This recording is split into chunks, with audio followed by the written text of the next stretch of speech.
بسم اللہ الرحمن الرحیم اللہم ارزقنا علما نافعا مبارکا واسعا عمیقا بجاہ النبی صلی اللہ علیہ وسلم۔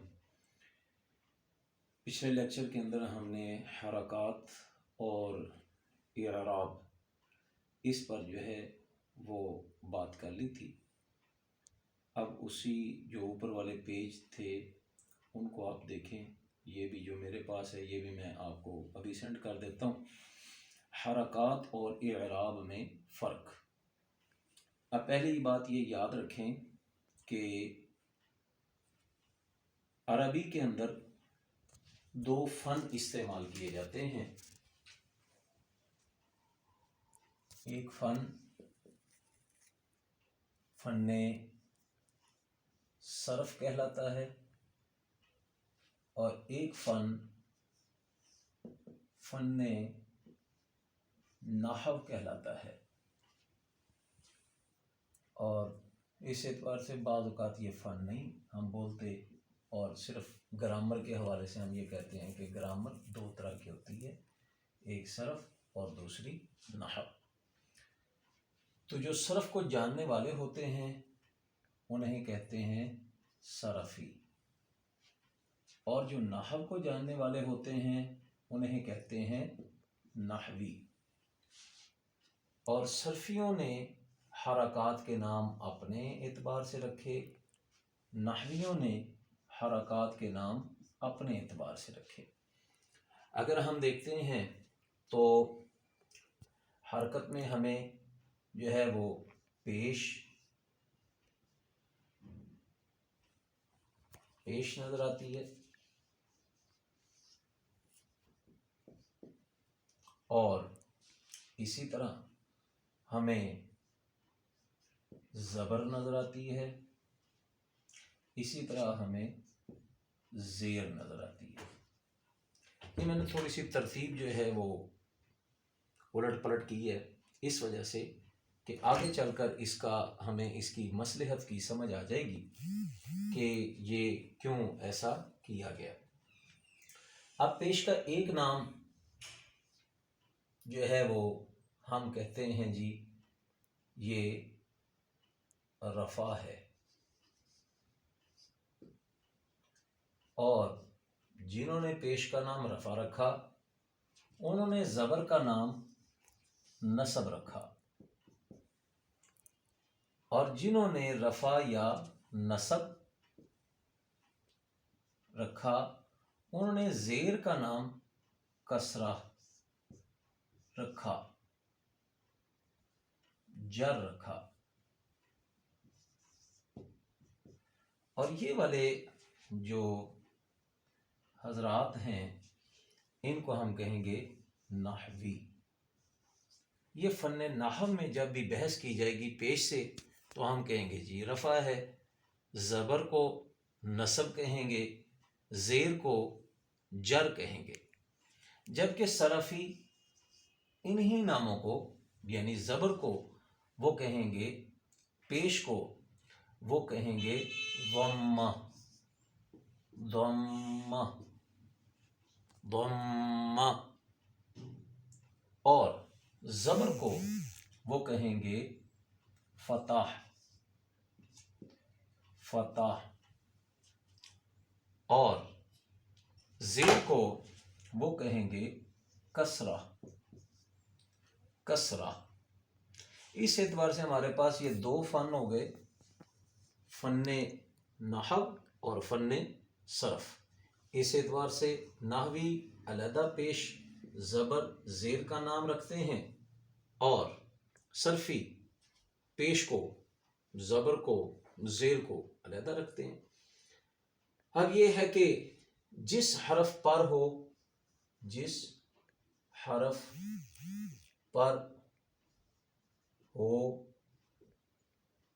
اسے مرفوع کہتے ہیں، جس حرف پر نصب ہوگی اسی وزن پر منصوب کہتے ہیں۔ اسی وزن پر جس حرف کے نیچے جر یعنی زیر ہوگی اسے ہم مجرور کہتے ہیں، اور اسی وزن پر ضمہ جس پر ہوگا اسے صرفی مضموم کہتے ہیں، اور جس حرف پر فتح ہوگی اسے صرفی مفتوح کہتے ہیں، اور جس حرف کے نیچے کسرہ ہوگی اس کو مکسور کہتے ہیں۔ اب ذرا غور کریں تو ہمیں یہ پتہ چل جائے گا، یہ پہلے میں پڑھ دیتا ہوں لیکن ان میں کچھ چیزیں ایسی ہیں جو پھر ہم اگلے کسی لیکچر کے اندر اسے جو ہے نا وہ بات کریں گے۔ یعنی جملے میں یا مرکب تام میں کوئی اسم فاعل ہوتا ہے، کوئی مفعول ہوتا ہے، کوئی مضاف ہوتا ہے، دوسرا مضاف الیہ، کوئی موصوف ہوتا ہے تو دوسرا اس کی صفت، کوئی مبتدا ہوتا ہے تو کوئی اس کی خبر۔ اسی طرح اسم یا فعل سے پہلے کوئی ایسا حرف آ جاتا ہے جو اس پر عمل کر کے اس کی شکل میں کوئی تبدیلی پیدا کر دیتا ہے، اس کو عامل کہتے ہیں۔ یہ ساری باتیں آہستہ آہستہ تھوڑی تھوڑی کر کے آپ کو سمجھ آنا شروع ہو جائیں گی، ان کو ہم ڈسکس نہیں کر رہے۔ آج جو ہم نے چیز ڈسکس کی ہے وہ نیچے ہے، یعنی اعراب ترکیب یا جملے میں کسی کلمہ کی حالت کا نام ہے۔ اعراب کسے کہیں گے؟ ترکیب یا جملے میں کسی کلمہ کی حالت کا نام، اور اس سے نحوی بحث کرتے ہیں۔ عربی الفاظ کے آخری حرف پر جو زیر، زبر یا پیش کی علامت آتی ہے اسے اعراب کہا جاتا ہے، اور اس صورت میں زبر کو نصب، زیر کو جر اور پیش کو رفع کہتے ہیں۔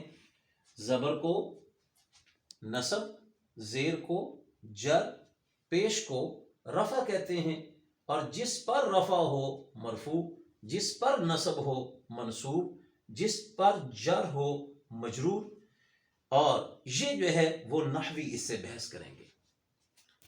اچھا، اور اس اعتبار سے جو ہے وہ نصب، جر اور رفع، منصوب جس حرف پر نصب ہو منصوب کہلاتا ہے، جیسے ان اللہ، ان اللہ۔ اب یہاں پر یہ جو ہا کے اوپر زبر ہے یہ اصل میں انا کی وجہ سے ہے۔ انا حرف ناصبہ ہے، جب بھی آئے گا تو اس کے آخر پر اگلا جو اسم ہے اس کو یہ زبر دے دے گا، اور یہ زبر کیا کہلاتی ہے؟ نصب، اور نصب سے اس میں فاعل بنا ناصب، ناصب یعنی زبر دینے والا، زبر دینے والا، اور اس وجہ سے نصب وہی بات آ گئی، زبر کو کہیں گے۔ اچھا، اسی طرح ہم بسم اللہ الرحمن الرحیم لکھتے ہیں تو بسمی اصل میں یہ دو لفظوں کا مجموعہ ہے، ایک ہے حرف بی اور ایک ہے اسم۔ یہ حمزہ گر گیا، بی اسمی تھا، یہ بھی گر گیا، اب رہ گیا بسمی۔ تو یہاں پہ جو میم کے نیچے آپ کو زیر نظر آ رہی ہے وہ اس با کی وجہ سے ہے۔ اس با کو حرف جار یا جر کہتے ہیں، یعنی یہ زیر دینے والا ہے یا زیر والا ہے، اور یہ جو میم کے نیچے زیر اس نے دی ہے وہ اس با کی وجہ سے ہے۔ یہاں پر یہ جو میم ہے اس حرف پر ہے تو ہم کہیں گے یہ مجرور ہے، یہ جار ہے اور یہ مجرور ہے۔ یہ جو ہے وہ ہمارے پاس یہ بات سمجھ آ گئی۔ ان اللہ، ہا میں جو ہے وہ زبر اس پر جو ہے یعنی نصب ہے، اس میں ہا منصوب ہے۔ اسی طرح آگے مجرور دیکھیں، جس حرف کے نیچے جر ہو مجرور کہلاتا ہے، جیسے ان اللہ علی کل شیء قدیر، کلی میں لام کے نیچے زیر یعنی جر ہے، اس میں لام مجرور ہے۔ پھر مرفوع، جس حرف پر زبر ہو مرفوع کہلاتا ہے، جیسے قدیر میں را پر پیش یعنی رفع ہے، اس میں را مرفوع ہے۔ لیکن اگر یہ زیر زبر اور پیش الفاظ کے دوسرے حروف پر آئیں، جیسے رجل میں را جیم پر، تو انہیں حرکات کہتے ہیں۔ دیکھیں جس طرح رجل، یہ آخر والا لام، اس لام کو ہم کہیں گے مرفوع ہے، کیونکہ اس کے اوپر کیا ہے؟ پیش ہے۔ لیکن یہ جو پچھلے ہمارے پاس را بچا، جیم بچا، اس کے اوپر ایک کے اوپر زبر ہے، ایک کے اوپر پیش ہے، ہم ان کو حرکات کہیں گے اور آخر والے کو اعراب کہیں گے۔ اعراب یعنی حرکات اور اعراب میں یہ ایک فرق واضح ہو گیا۔ حرکات، زبر زیر اور پیش کو حرکات کہتے ہیں جو کہ آخری حرف سے پہلے ہوں۔ عربی میں زبر کو فتح، زیر کو کسرہ اور پیش کو ضمہ کہتے ہیں۔ اب ضمہ، پیش، فتح، زبر، کسرہ جو ہے وہ زیر ہو جائے گی، اور جس حرف پر ہوگی مضموم، فتح ہوگی تو مفتوح، کسرہ ہوگی تو مکسور۔ عربی میں زبر کو فتح، زیر کو کسرہ اور پیش کو ضمہ کہتے ہیں۔ ان سے صرفی بحث کرتے ہیں، ان سے نحوی بحث کرتے ہیں۔ یہ اصل میں دو فنون ہیں، اور ہر فن کا اپنا اپنا انداز، اس نے اپنا تشخص رکھا ہے، اور انہوں نے زبر کو فتح، زیر کو کسرہ اور پیش کو ضمہ کہا۔ مفتوح، جس حرف پر فتح ہو اسے مفتوح کہتے ہیں، جس حرف کے نیچے کسرہ ہو اسے مکسور کہتے ہیں، جس حرف پر ضمہ ہو اسے مضموم کہتے ہیں۔ اور جیسے ہم یہاں پر ایک جو ہے وہ دیکھ رہے ہیں، نو ہی ہا، یہاں پر نون کے اوپر پیش تو یہ کیا ہوا؟ مضموم۔ اچھا، ہا کے نیچے زیر تو یہ ہا کیا ہوئی؟ مکسور۔ اور اس ہا کے اوپر زبر، تو ہم نے اس زبر کے لیے کہا کہ زبر کیا ہوتی ہے؟ فتح۔ تو فتح ہونے کے اعتبار سے یہ کیا ہوا؟ مفتوح۔ کسرہ کے اعتبار سے مکسور، ضمہ کے اعتبار سے مضموم۔